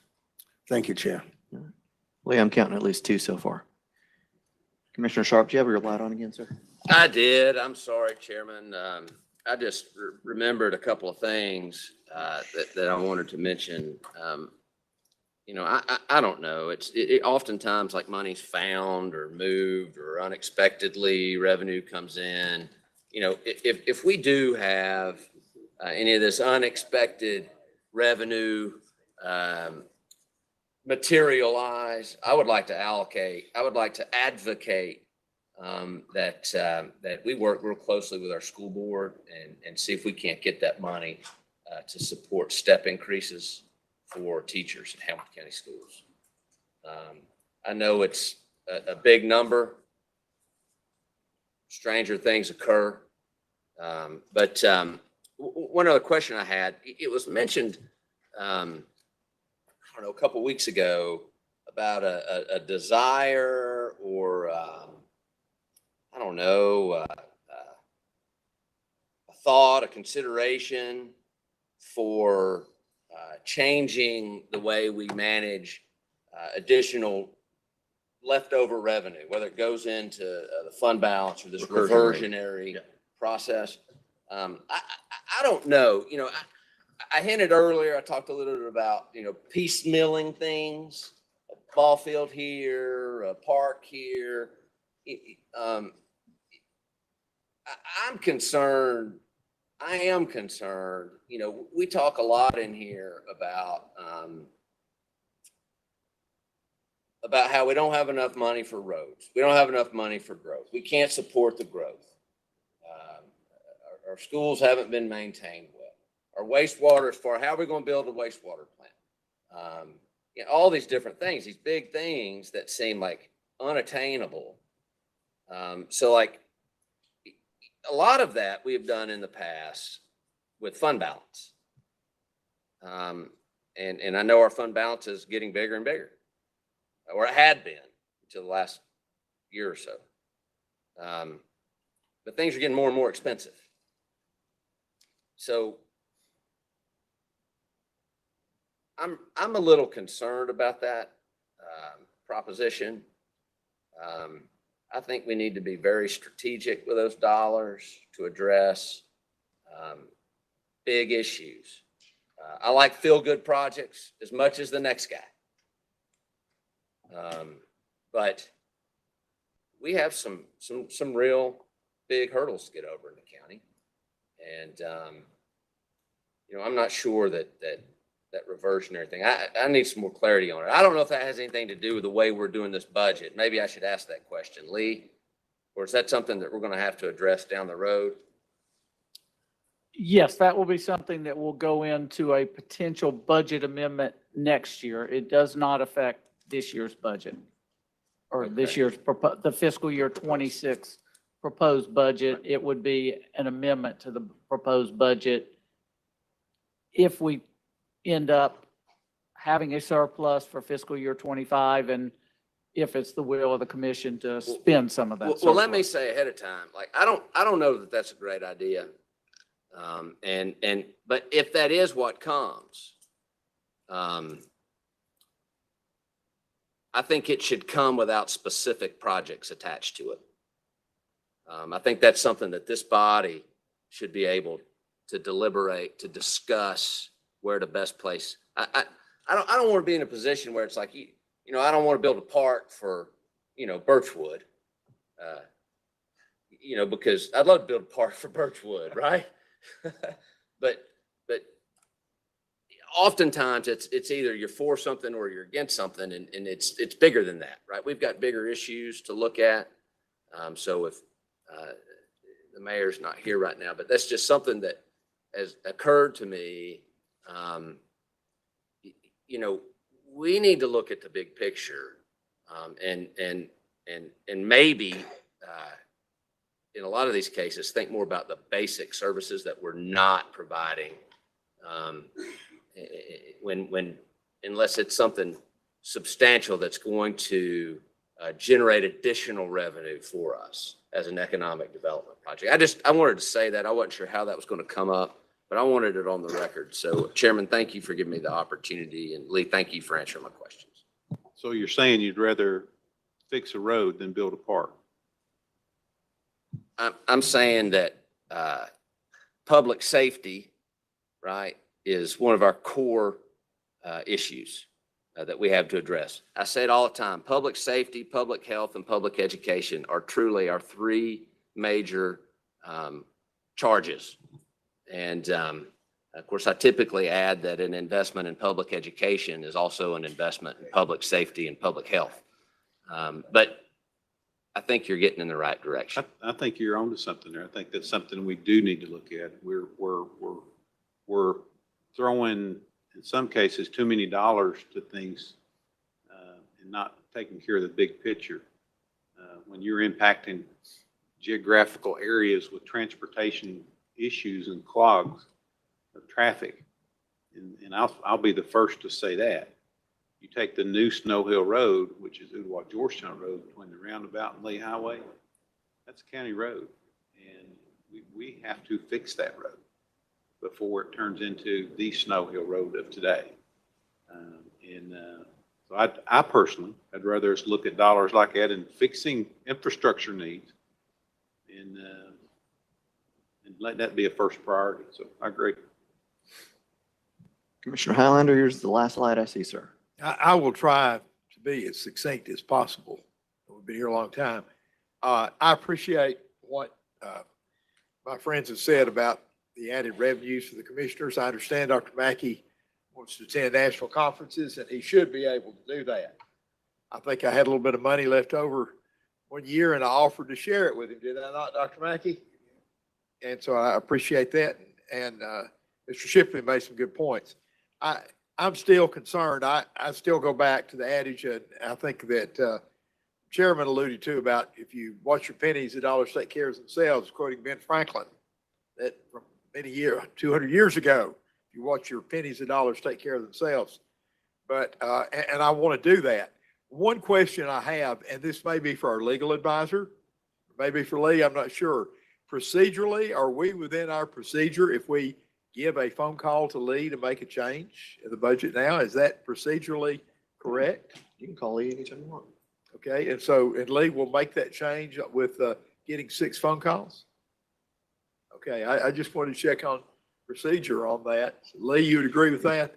I'd prefer for the commissioners to go ahead and say it right now from the dais if they know what they would like to do, so that we can all hear it. But if you prefer to have that conversation directly, then Well, I don't know about, I don't really mind saying it. I want to give it a little thought and prayer, before I commit. I'm leaning that way, but I want to give it some thought and prayer about spending the county taxpayer dollars. understood. And so it's not that I mind saying it. I want to be sure I'm saying the right thing. And I will say, Commissioner Sharp gave an example. He's my friend and I appreciate what he says. Birchwood people pay a lot of taxes and they don't get a whole lot of services.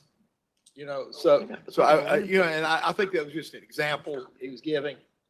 But I just want to stand for my community and say that they do need to get some services there. But I agree with him though, that the priority, and with the chairman, the priority needs to be infrastructure safety.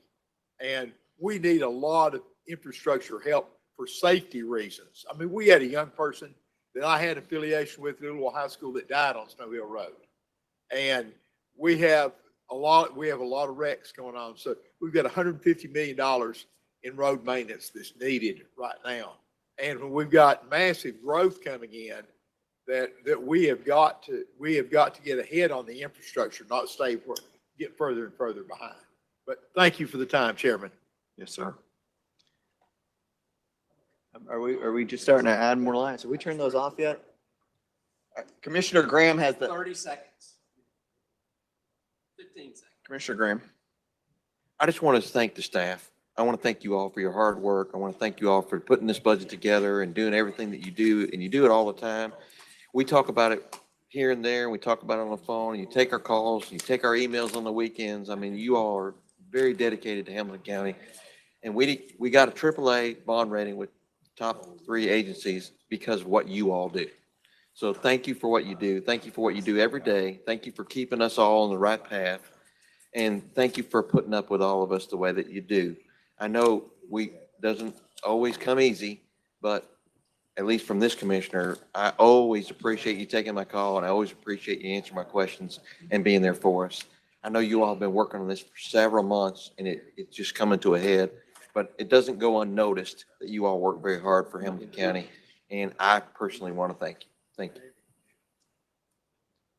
Commissioner Beck, I saw a late light for you, sir. Real quick,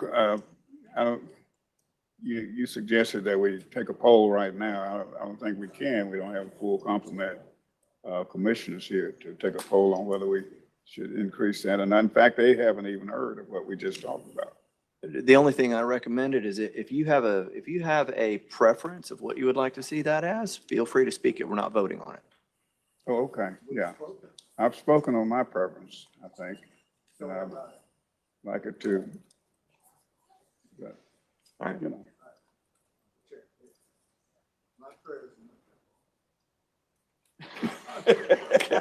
Good to know. I don't know if we had any other finalists. David, you want your 10 seconds to close us out? All right. So in 10 seconds, I hope Commissioner Highlander knows my heart. And I have nothing against the folks of Birchwood, their ability to have a park up there. Every community deserves a park, right? My suggestion was simply like, if we're going to spend money willy-nilly at, a certain point a year, that each district has the opportunity to do it equally. I'm not sure that's the right way to do it, but if we're going to do it, then it ought to be done equally.